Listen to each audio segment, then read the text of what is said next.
everybody. Mr. Whiskey Connoisseur is back. Welcome to Drinking with Ray. So I'm here still, Cork, Ireland. And I found a new one I've never tried called Tryconnell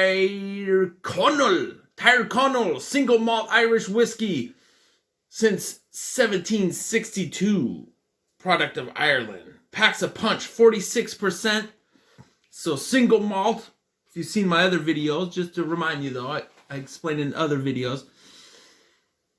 Single malt is all one process, one batch of barley, malted barley that's made at the same time and not blended with any other kind. So that's usually a very nice whiskey. I'm gonna give this a try, and of course I'm gonna get into some history like I always do. But let's try it right off the bat here. Fresh new bottle. Never tried this one or seen it before. Must be a little rare. All right, let's see the coloring here. Ooh, nice and golden. Schlange. Ooh, look at me dip through there. All right, so Tryconnell 1762. You know, that's good passage of time since this whiskey was first drank. 46% is a little higher than the 40% that alcohol by volume that most whiskeys are. So it's going to be a little stronger. Let's see how it smells. Ooh, okay. You can't really smell that sweet pot still kind of smell a lot of Irish whiskeys have, but you could smell the alcohol for sure. But it's different. See, I like it. All right. Let's give this one a try. But as we sip on this, I'm going to tell some stories like I like to do about 1700s Ireland and whiskey distilleries in Ireland and some more interesting stuff. So, let's talk about how this is made though. So it's aged 10 years. So 2020, this was first bottled 2010. Thereabouts, maybe a little earlier. This bottle might have been sitting for a while on the shelf. Anyways, it's made in Dunkirk, Ireland. And it's first matured in American oak, ex-bourbon barrels, and then switched over to sherry casks. Nice. All right, let's give it a try. It always takes so long to try these. Let's give it a try right off the bat. Drinking with Ray. Slange.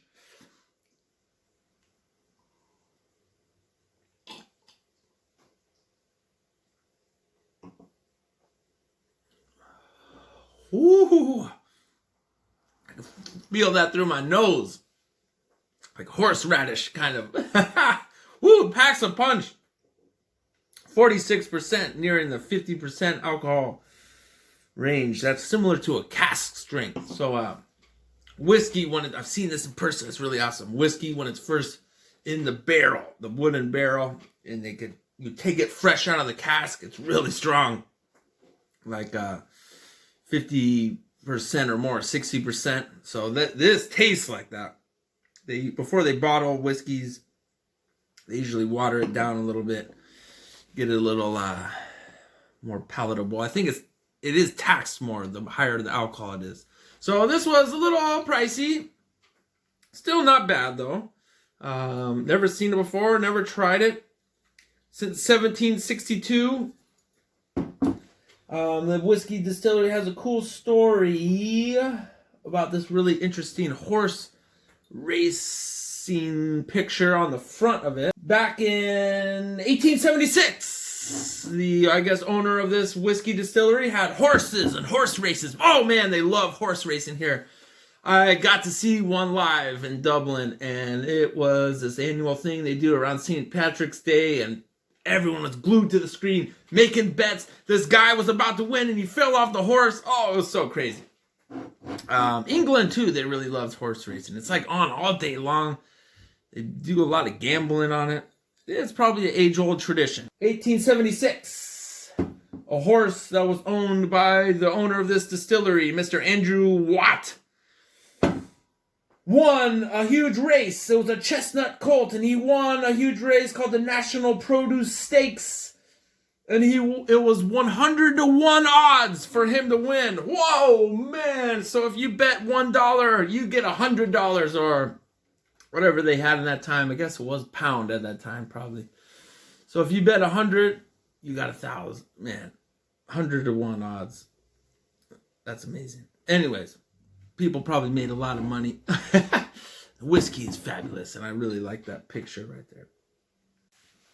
All right, so we're in the 1700s when this was first made, 1800s when that famous horse race happened, 100 to 1 odds.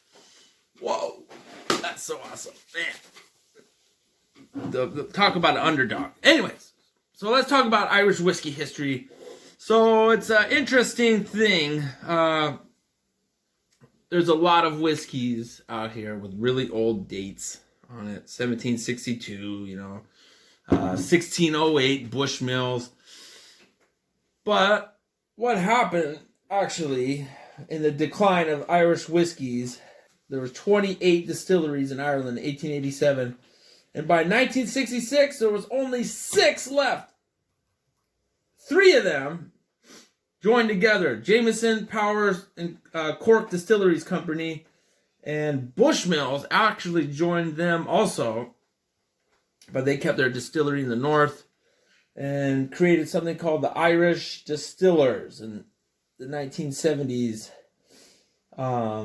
which kept Irish whiskey alive.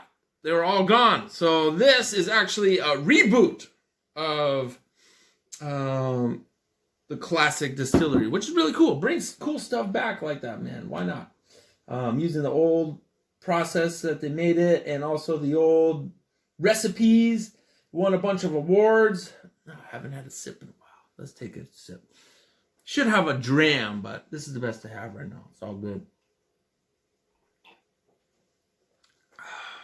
I'm a whiskey connoisseur, but not a whiskey snob. Drink it however you want. That's out of mine. Anyways, so this is a reboot, and it's actually distilled by Cooley Distillery, which makes a lot of different kinds, and actually is a part of the conglomeration of Beam Suntory out of Japan. I've been there, actually, in Osaka and Tokyo, in between. Anyways, we don't need to talk about corporate conglomerations, part of the world today. Let's just enjoy some whiskey and some history.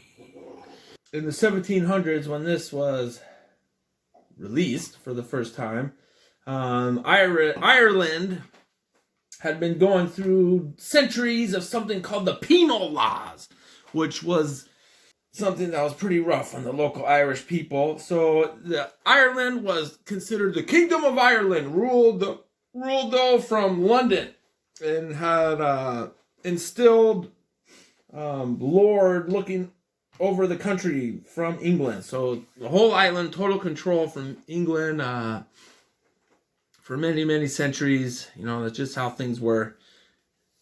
Can't change history, man.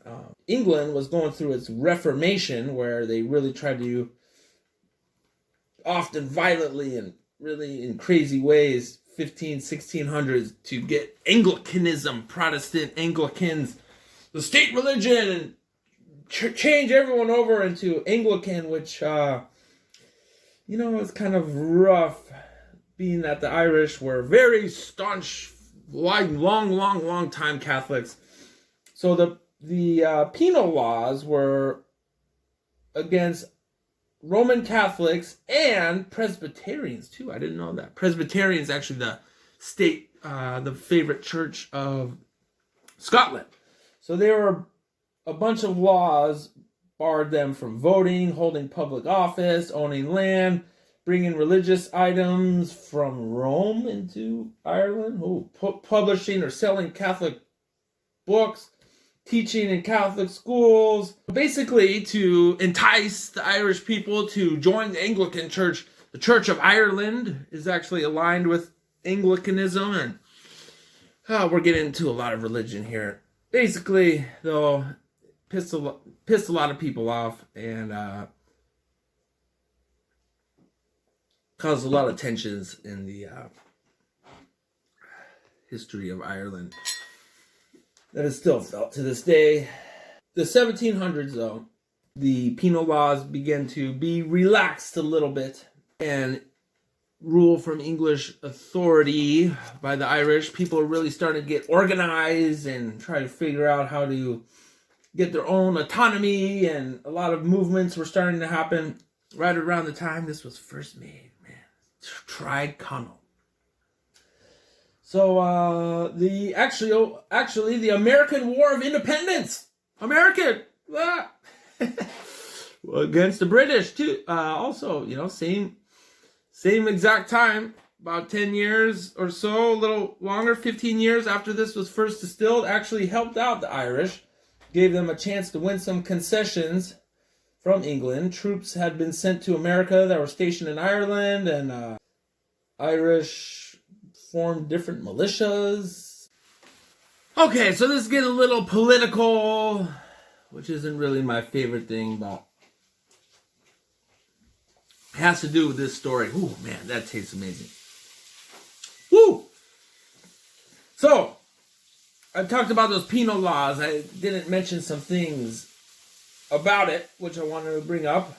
They confiscated Catholic lands, and they were not allowed to be landowners. They also couldn't do a bunch of other things, like have service in the army, and they couldn't be members of parliament or any public position, just for being Catholic. It was thought of as disloyal to the Anglican Church and the crown. They were really trying to stamp it out, and this got a lot of people angry. They had centuries of Catholicism back to the time of St. Patrick and missionaries coming into Ireland. And okay, anyways, so the American War was happening, and not long after that, something was happening in France called the French Revolution, where the monarchy was deposed of there, and this got some Irish thinking. So this is leading us up into the 1798 rebellion. So in 1782, some of the penal laws were relaxed. Catholic churches, some were built and opened. Schools, Catholics were able to get professions and do a bunch of other stuff that they weren't able to do. That was right in the aftermath of the American Revolution. Sorry, I'm doing so much reading. The memories sometimes. Schlange! Cheers! Oh, this is a great whiskey. And they were greatly inspired by both the American and French Revolution, 1776 to 1789, to make a secular Irish state free from the crown. Really inspirational for the people. Seeing this happen in USA and nearby in France. So they really tried to organize, get things together. They had some demands at first. Some of them were given to them. They demanded a bunch of new rights. Irish Catholics were able to vote for the first time in 1793 in a long time, obtain degrees, go into the military and civil service. However, the reforms did not go how they wanted, and the Catholics could still not sit in the Irish Parliament or hold a public office, or the vote was granted only to holders of property worth over 40 shillings a year. Okay. So they made something called the United Irishmen organization just 30 or so years after this whiskey was first distilled. Maybe they were fueled on some whiskey, having these debates about what they could do for their country. They were banned. The group, the United Irishmen, had to go underground. And they wanted a fully independent Irish Republic. At the same time, popular dissent was growing amongst the common people, and the government dispatched troops to suppress people in Ireland from England. There was rioting, like, for example, 1793, left over 200 people dead. That's a rough one. A lot of tensions were boiling over. 1796, France even wanted to help out the Irish. Oh, they liked their cause, similar to what they did not too long before. They actually sent 14,000 troops to Ireland from France. But they ran into storms just off of County Cork right here and had to return. Oh, many men drowned also. Jeez. So the government in Dublin, startled by this near invasion, responded with vicious wave of suppression, passing the Insurrection Act that suspended rights and other peacetime laws. Using British troops and militia, they suppressed the people all over the country, burning houses, Catholic churches. Jeez. By the summer of 1798, the United Irishmen had enough of this tensions. Under the severe pressure from their own supporters, they planned and organized a nationwide movement to sever the connection with Britain and the Republican Ireland. So the rebellion broke out, and it was intended at stopping all traffic in and out of Dublin at first, and areas of Ulster and Killala. The Irish militias met against the British military. There were some battles like on Vinegar Hill, and the rebels kind of got disjointed and disjoined, and there was a bunch of deaths or some guerrilla fighting. Yeah, I'm paraphrasing a lot here, but basically the Irish, they fought hard, but that wasn't their time, and they did not get independence. British came in and took them down. The Royal Navy cut off any ships trying to leave, and there were some sea battles. So in the aftermath of that Irish rebellion, 1798, there was tens of thousands of deaths, as high as maybe 70,000 altogether. I've seen statues around here for people that were involved in that. Wow, thousands of more rebels were exiled to Australia, the British penal colony. Wow. There's probably Australians today that have descendants from that. And there was one more chance for a brief rebellion by the United Irish, but it did very little compared to the other one. So the Irish Parliament, under pressure from British authorities, vote was taken away. No more Irish Parliament, even though British still kind of ran them. They were abolished all the way into 1922. Ireland was directly ruled from London. The radicals, they hoped to make their own country, ended up losing a lot of freedoms, and the United Irishmen ideals, though, lived on through the 1800s all the way until 1916, 1920s, when the Republic of Ireland was created. Woo! And this is a beautiful whiskey. Hey guys, at the end of the video here, I just want to correct a few things. So, on this video and others, 1 to 100 odds in that horse race, I said the wrong numbers. When you bet $100, you get 1,000. Come on, where's the math in there? Come on.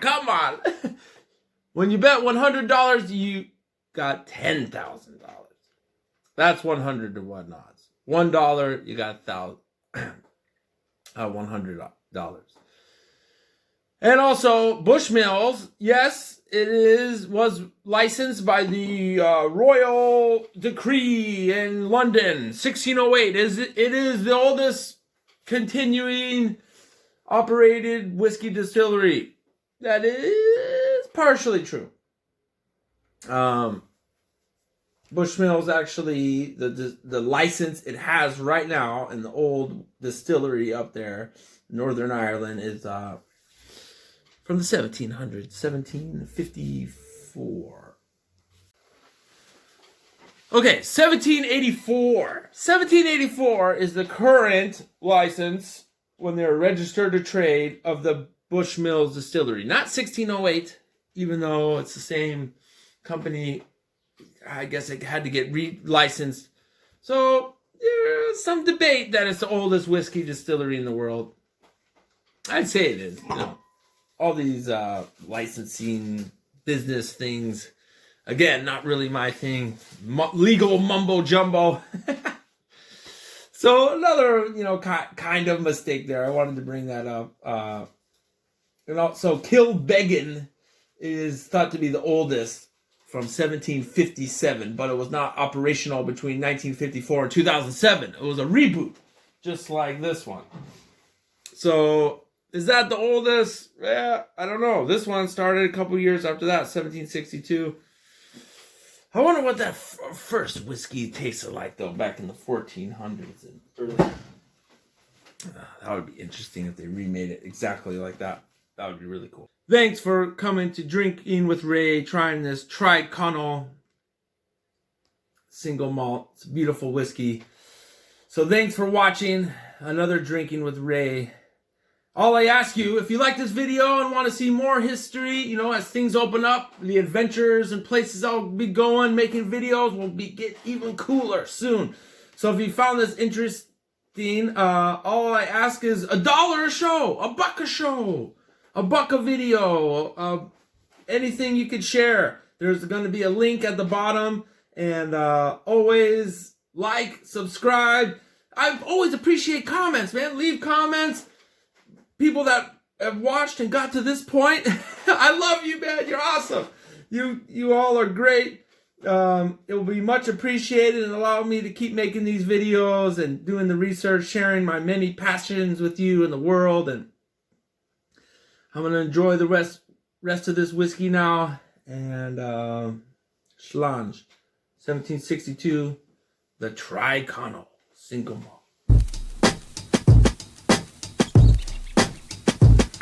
I'm